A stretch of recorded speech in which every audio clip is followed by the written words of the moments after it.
exposing the Igbo obedient propaganda machine. Fabricated stories of Christian genocide to undermine Nigeria's economic revival. IPOB's bloodshed exceeds that of Boko Haram.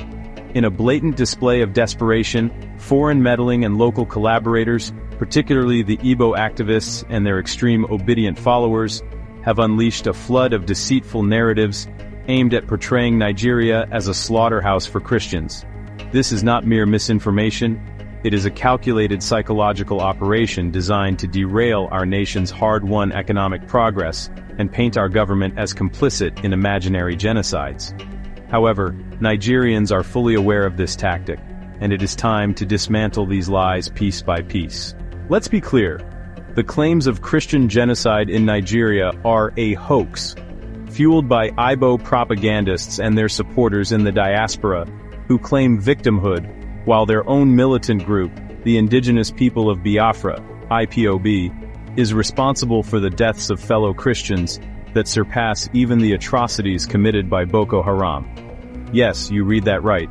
IPOB, which portrays itself as the liberators of the Southeast, has shed more Igbo Christian blood through kidnappings, organ harvesting, and summary executions than the northeastern insurgents ever managed in their worst years. While Boko Haram has focused on jihadist ideology in the far north, IPOB's thugs have turned Igboland into a place of death for their own people, all under the guise of secession. How ironic is that? The very ones crying out about genocide are the ones causing harm to their own community. At the center of this farce lies Peter Obi, the unsuccessful presidential candidate whose 2023 campaign was little more than an exploit of Christian sympathies. Remember his tearful appeals to Catholic bishops, asking them to take back their country from the infidels, or his desperate meetings with pastors, exchanging policy for endorsements and foreign funding? Obi didn't just bend the truth, he outright distorted it, inflating tales of Christian persecution to gain financial support from the diaspora and the Vatican. It was all a performance, aimed at crowning him in Aso Rock by weaponizing faith against the nation. However, the electorate saw through his pretense, and now, as Nigeria's economy begins to recover, oil prices stabilizing, foreign investments increasing, and GDP rising, these same obedients are scrambling for relevance. Their latest strategy? Bombarding global media with manipulated accounts of atrocities to scare off investors and invite sanctions. This outrage is not genuine. It is orchestrated sabotage.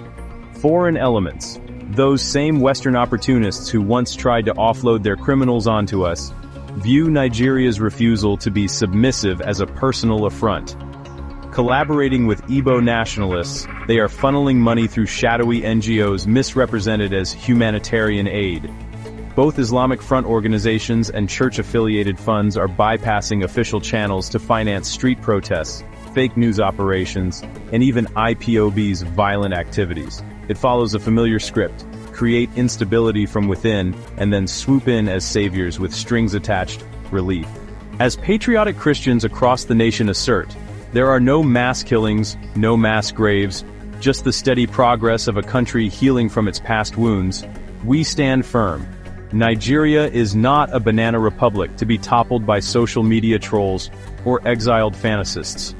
The Igbo elite's dreams of Biafra died in 1970, and obedient anger is merely the bitter aftertaste of electoral defeat.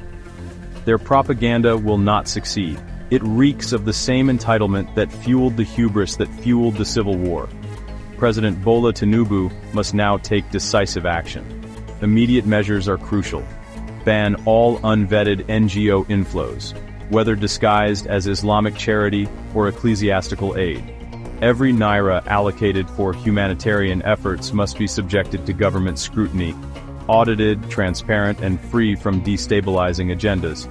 Let the world understand, Nigeria charts its own course, unwavering in the face of deceit from dissenters in Lagos or the elite circles of Davos. To the Obedients and their Igbo puppeteers, your house of cards is collapsing. Nigeria is rising, and your venomous whispers will only echo in the chambers of irrelevance. The game is over.